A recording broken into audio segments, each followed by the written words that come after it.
Hey everyone, this is Hema. आज हम पढ़ेंगे stages of prenatal development and factor affecting. Prenatal development क्या होता है, प्रीनेटल डेवलपमेंट की स्टेजेस और फैक्टर अफेक्ट, जो बच्चे को इस पीरियड में कौन से फैक्टर अफेक्ट करते हैं वो जानेंगे। प्रीनेटल डेवलपमेंट यानी कि कंसेप्शन से लेकर बर्थ तक का समय, प्रसव पूर्व अवधि जिसे हम कह सकते हैं, ये 9 मंथ्स की होती है, या हम अगर इसे डेज़ में काउंट करें तो 260 डेज़ टू 280 डेज़ हो सकती है। तो स्टार्ट करने से पहले अगर आप मेरे चैनल पर नए हैं तो इसे सब्सक्राइब करें, मेरी वीडियो को लाइक एंड शेयर करें। चलिए स्टार्ट करते हैं। इस वीक चार्ट में आप देख सकते हैं कि फर्स्ट वीक में ये होता है, सेकंड वीक में ये, थर्ड वीक में भ्रूण बनना स्टार्ट हो जाता है, कि कैसे एक सेल बच्चे का रूप लेती है, ये दर्शाया गया है इस चार्ट में। तो प्रसव पूर्व अवधि के दौरान विकास जो है वो जल्दी होता है, ठीक है। जो गर्भाधान और जन्म के बीच का समय है, जैसे कि मैंने पहले बताया कि इस अवधि में जो है विकास बहुत जल्दी होता है, और ये पीरियड कंसेप्शन से लेकर बर्थ तक का पीरियड होता है। और इस अवधि को जो है 3 चरणों में डिवाइड किया गया है, यानी कि 3 stages: germinal period, embryonic period, और थर्ड है हमारा फीटल पीरियड। तो चलिए आगे बढ़ते हैं। इस वीडियो के एंड में मैं आपको एक समरी दूंगी, हो सकता है कि आपको वो ज़्यादा अच्छी लगे तो आप सुनकर उसे लिख सकते हैं। और 3 ट्राइमेस्टर्स जो होते हैं उसको याद करने का आसान तरीका बताऊंगी, तो इस वीडियो को एंड तक ज़रूर देखिएगा। तो चलिए स्टार्ट करते हैं। फर्स्ट है हमारी germinal stage. Germinal stage conception से लेकर 2 वीक का पीरियड होता है। इसमें जो है एग फर्टिलाइज होता है और एक सर्कल का रूप ले लेता है, ठीक है, जाइकोट बना देता है। और वो जो सर्कल है वो फैलोपियन ट्यूब से होकर वो यूट्रस तक जाता है, और वहीं से उस सेल को फूड मिलता है, वहीं से वो जो अपना वेस्ट प्रोडक्ट पार्ट्स हैं वो निकालता है, ठीक है। तो और यूट्रस की लेयर में इम्प्लांट होकर चिपक जाता है, और जाइकोट जो है योग से खाना ग्रहण करता है, सेल डिवीज़न होता है, और बेबी का सर जो बनता है इसमें वो एक पिन के बराबर का होता है। तो चलिए और इसको एक्सप्लेनेशन में पढ़ते हैं। तो चलिए इसको और डीप में जानते हैं। तो इसमें लिखा है, गर्भाधान के बाद 2 सप्ताह की अवधि को रोगाणुचरण कहते हैं। जर्मिनल स्टेज कंसेप्शन से लेकर 2 वीक्स की होती है। गर्भाधान तब होता है जब एक शुक्राणु कोशिका यानी कि मेल स्पर्म और एक अंडा कोशिका, ओवम एग होते हैं, जो फीमेल के अंदर होता है, मिलकर एक जाइकोट बनाती है। और गर्भाधान के लगभग 36 घंटे बाद, 36 आवर्स बाद, जो जाइकोट है वो जल्दी से डिवाइड होने लगता है, और जो सेल्स के परिणाम स्वरूप एक गेंद सर्कल बन जाता है गर्भाशय यूट्रस में, और माँ की फैलोपियन ट्यूब के साथ चलता है। गर्भाधान के लगभग 7 दिनों बाद, यानी कि कंसेप्शन के लगभग 7 दिन बाद, 1 वीक, कोशिकाओं की गेंद गर्भाशय की दीवार में अबेंडेड होने लगती है। सेल्स का जो ऊपर जो मैंने बताया कि गेंद बॉल जो है वो गर्भाशय की दीवार के साथ चिपकती है, इस प्रक्रिया को हम इम्प्लांटेशन कहते हैं, आरोपण जिसे बोलते हैं। पूरा होने में इसे 1 वीक और लगता है। और जैसे कि आप जानते हैं, यदि ये जो है इम्प्लांटेशन अगर अनसक्सेसफुल रहता है तो नॉर्मल सी बात है, आप प्रेग्नेंट नहीं हैं या कोई भी फीमेल जो है वो प्रेग्नेंट नहीं है और प्रेगनेंसी स्टेज जो है वहाँ से एंड हो जाती है। और अगर ये सक्सेसफुल होता है तो जर्मिनल स्टेज में ये एक कैरेक्टरिस्टिक्स है, प्लेसेंटा नाम का ऊतक जो है वो बन जाता है, इसका निर्माण होता है। ठीक है, प्लेसेंटा वो नाल जो बच्चे को जब निकालते हैं तो नाभि के साथ जो जुड़ा होता है वो प्लेसेंटा कहलाता है। और इसके जो है, इस नाल के जो हैं वो दो फंक्शंस होते हैं। एक भ्रूण में, यानी कि जो एम्ब्रॉय भ्रूण जो बना है वो जो है माँ के रक्त से ऑक्सीजन प्राप्त करता है और जो न्यूट्रिशन है वो प्राप्त करता है। खून से ऑक्सीजन प्राप्त करना और न्यूट्रिशन प्राप्त करना, और वहीं से प्लेसेंटा के द्वारा जो है अपशिष्ट यानी कि वेस्ट प्रोडक्ट होते हैं वो निकालता है। ठीक है, तो ये सब मैंने इंग्लिश में भी दे रखा है क्योंकि इंग्लिश वाले बच्चे भी समझ सकते हैं इन वीडियोस को। फर्स्ट स्टेज हमारी ऐसी हो सकती है, हो सकती नहीं है, होती है। ठीक है, ये सेल है, इसमें भ्रूण बनने लग रहा है। ठीक है, अब हमारी है सेकंड स्टेज। सेकंड या थर्ड वीक से स्टार्ट होती है और 2 मंथ तक चलती है। ठीक है, इसमें जो जाइकोट है वो एम्ब्रियो का रूप ले लेता है, भ्रूण का रूप ले लेता है। ग्रोथ और डेवलपमेंट जो है इसमें तेज़ी से होता है और जो बच्चे के या एक ह्यूमन बॉडी के जो मेजर पार्ट्स होते हैं, ऑर्गन्स होते हैं, वो इसी में बनता है। और ये जो है पार्ट जो है वो 3 तरह की लेयर होती हैं। एक होती है हमारी एक्टोडर्म, दूसरी मेसोडर्म और तीसरी एंडोडर्म। तो एक्टोडर्म में हमारी बाहरी लेयर्स यानी आउटर्स लेयर्स, यानी कि समझ सकते हैं nails, skin, hair, teeth, nervous system, ये बनता है। मेसोडर्म यानी कि बीच की लेयर में हमारे मसल्स आती हैं और भीतरी भाग की मांसपेशियां आती हैं, मसल्स, और हड्डियों का निर्माण होता है। और लास्ट है हमारा एंडोडर्म में हमारी बहिर्जन भ्रूण की ये तीसरी परत है। इसमें जो है इम्पोर्टेंट ऑर्गन्स बनने लग जाते हैं, जैसे lungs, brain, pancreas, liver.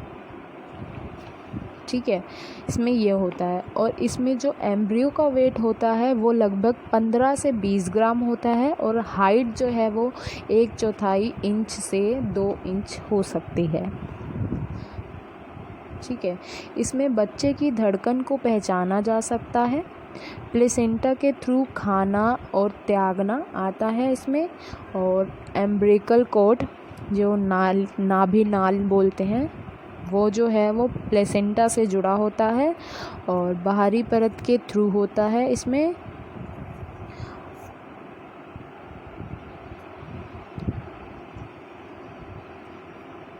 Amniotic fluid जो होता है वो बाहरी इन्वायरमेंट से उसे एम्ब्रियो को जो है वो बचाता है। बच्चा जो है एक फ्लूइड के अंदर होता है, जब वो फ्लूइड बाहर निकलने लग जाता है तभी वो डिलीवरी का समय आता है। हो सकता है कि वो प्रीमेच्योर बच्चा भी हो। ठीक है, तभी अगर वो फ्लूइड नहीं होता है तभी वो महिला में लेबर पेन होता है। ठीक है, तो चलिए इस स्टेज को पढ़ते हैं। भ्रूण चरण एम्ब्रियोइक पीरियड। ये भ्रूण चरण गर्भाधान के बाद 2 महीने तक कीटाणु चरण के अंत से रहता है, जैसे मैंने बताया 2-3 वीक से 2 मंथ तक होता है। कोशिकाओं की विकासशील गेंद को अब भ्रूण कहते हैं। अब जो कोशिका का जो डेवलपमेंट चल रहा है उसको अब भ्रूण कह सकते हैं। और इस चरण में जो है, जैसे कि मैंने पहले बताया, प्रमुख अंग बनते हैं, ठीक है। और ये प्रमुख अंग 3 लेयर्स में बनते हैं, एक्टोडर्म, मेसोडर्म और एंडोडर्म। मैं इसको पहले बता चुकी हूँ। और भ्रूण जो है बहुत ही ज़्यादा कोमल होता है। और सबसे बड़ा खतरा टेरोट्रेंजन है, जो वायरस हो सकते हैं, ड्रग्स हो सकते हैं, विकिरण जैसे एजेंट्स होते हैं। इसलिए जो है माता को ये प्रिस्क्रिप्शन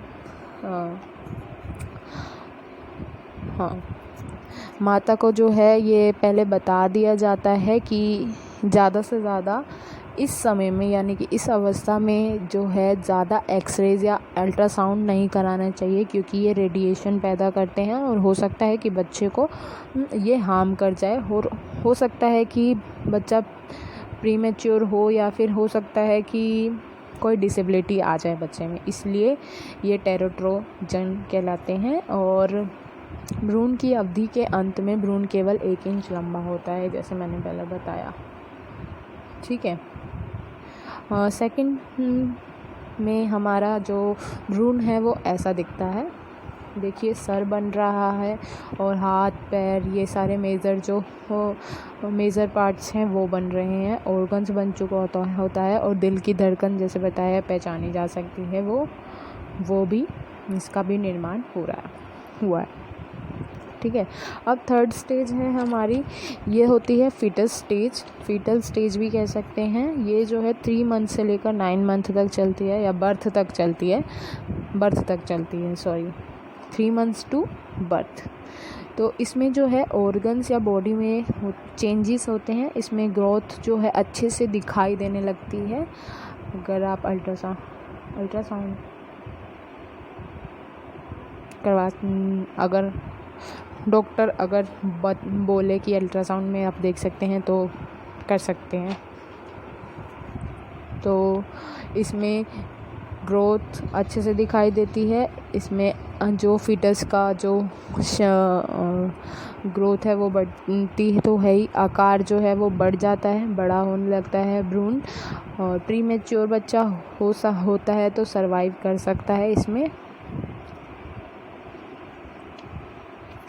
इसके बीच के में आकर हार्ट बीट, हरकतें जैसे पैर मारना जो है मदर जो है वो फील कर सकती है।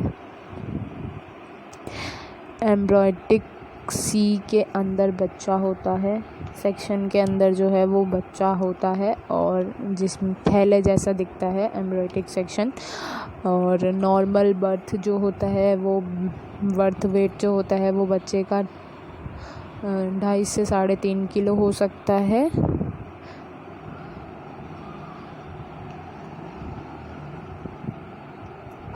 और इस स्टेज में 5 मंथ्स पे आते आते मिस कैरेज के भी चांसेस होते हैं।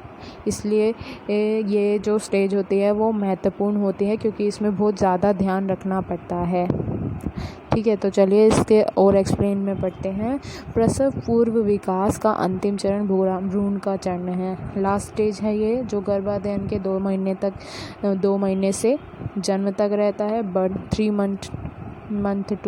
मंथ टू बर्थ तक। और इस अवस्था में लगभग 1 महीने में भ्रूण के यौन अंग बनने लग जाते हैं। इसमें जो है बच्चों के मतलब भ्रूण के सेक्सुअल पार्ट्स बनने लग जाते हैं। भ्रूण जल्दी से हड्डी और मांसपेशियों के रूप में बढ़ता है। भ्रूण की हड्डियां बढ़ती है, मसल्स बढ़ती हैं और यह गर्भाशय के अंदर जाना शुरू कर जाता है, यूट्रस के अंदर जाना शुरू कर देता है। अंग प्रणाली आगे विकसित होती है। जो पार्ट्स बन चुके होते हैं वो और डेवलप होते हैं और अपने फंक्शंस करने लग जाते हैं, कार्य करने लग जाते हैं। पिछले 3 महीने के दौरान मस्तिष्क आकार में तेज़ी से बढ़ता है। आपने देखा होगा कि जन्म के बाद जो है बच्चे का सर उसके धड़ से कुछ इंच में बड़ा होता है, ठीक है। और त्वचा के नीचे जो है वसा के रूपों की एक इंसुलेट परत होती है। वसा फैट होता है और त्वचा स्किन के नीचे फैट के रूप में एक इंसुलेट परत होती है, फैट जमा होता है जिसे इंसुलेट परत कहते हैं। और श्वसन और पाचन तंत्र, रेस्पिरेशन और डाइजेशन जो तंत्र है वो इंडिपेंडेंटली होकर जो है काम करने लग जाते हैं। तो ये थी थर्ड स्टेज। इसे हम ऐसे देख सकते हैं कि एक पूरा बेबी का रूप आ जाता है इसमें। तो अगर हाँ तो 3 ट्राइमेस्टर्स इधर मैं समरी बता सकती हूँ इसकी। तो 3 ट्राइमेस्टर्स 1 से लेकर 3 मंथ पहले में इसमें शरीर में परिवर्तन आते हैं, तनों और त्वचा में बदलाव आते हैं और अंग बनते हैं। सिंपल सा याद करने के लिए, शरीर में परिवर्तन, त्वचा में बदलाव, ठीक है, और अंग बनते हैं। सेकंड ट्राइमेस्टर में, फर्स्ट ट्राइमेस्टर था वो, और सेकंड ट्राइमेस्टर्स में 4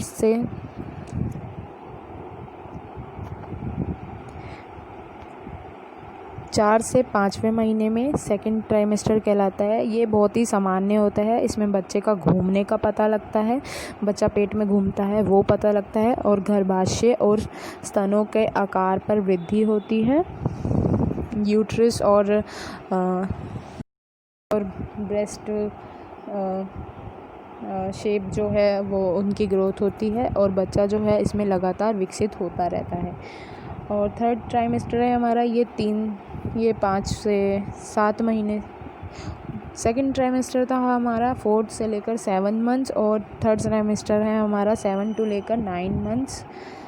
तो ये 25 से लेकर 36 सप्ताह होता है। इसमें जो है विकास तीव्र गति से होता है, और सबसे ज़्यादा ध्यान रखना होता है। जैसे मैंने बताया था कि ये थर्ड स्टेज होते हैं, इसमें मिसकैरेज हो सकता है, इसलिए सबसे ज़्यादा ध्यान देना पड़ता है। तो अब ये जान लेते हैं इसकी शॉर्ट समरी। तो स्त्री और पुरुष, शुरू से बता रही हूँ, स्त्री और पुरुष जब आपस में संभोग करते हैं तो इस प्रक्रिया में पुरुष के शुक्राणु स्त्री के अंडाणु को निषेचित करते हैं, और शुक्राणु के अंडाणु के साथ निषेचन होने के दौरान विलय के बाद एक नया जीव का विकास होता है। ये जो जीव है एक टोटिपोटेंट के रूप में शुरू होता है। एक निषेचित अंडाणु जब फैलोपियन ट्यूब से गुजरता है तब उसका सेगमेंटेशन हो जाता है, और यह अवस्था में जो है वो खोखला बन जाता है। ठीक है। गर्भावस्था के पहले 8 सप्ताह तक गर्भ में पल रहे बच्चे को भ्रूण कहते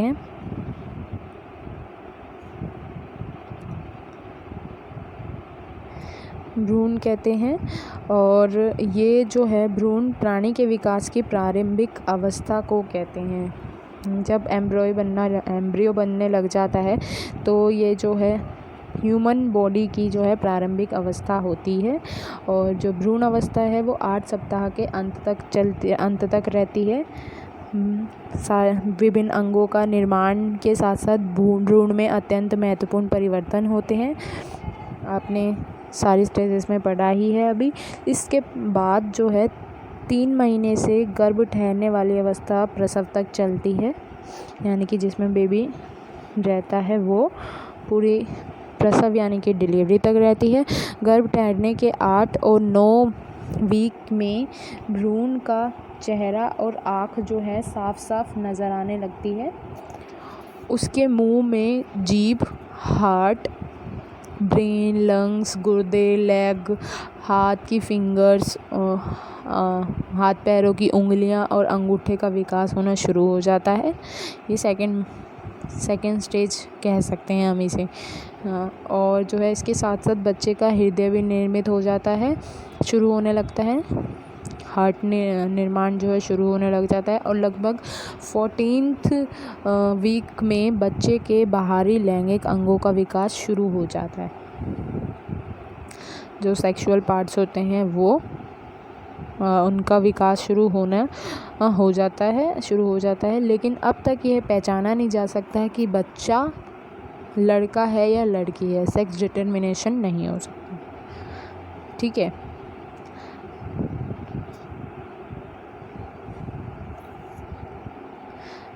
पहचाना नहीं जा सकता कि गर्भ में पल रहा बच्चा लड़का है या लड़की है, ठीक है। इसी दौरान श्रवण अंगों यानी कि कानों का विकास हो चुका होता है और अंदर जो उसके महत्वपूर्ण पार्ट्स होते हैं वो लगभग 15 से लेकर 22 हफ्ते में बच्चे की बढ़ोतरी तेज गति से होती है और उसके सर पर बाल आने लगते हैं, ठीक है।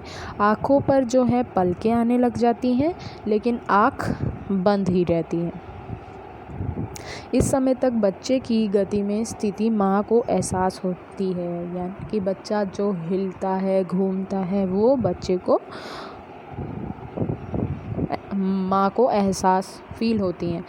बच्चा जब पैर मारता है तब भी माँ को जो है फील होता है। ये आपने कहीं सुना होगा, तो आप इसको और ढंग से समझ सकते हैं। बच्चे की गति का अनुभव स्त्री को गर्भ ठहरने के 18 से 20 हफ्ते में होता है, यानी कि 5 मंथ्स,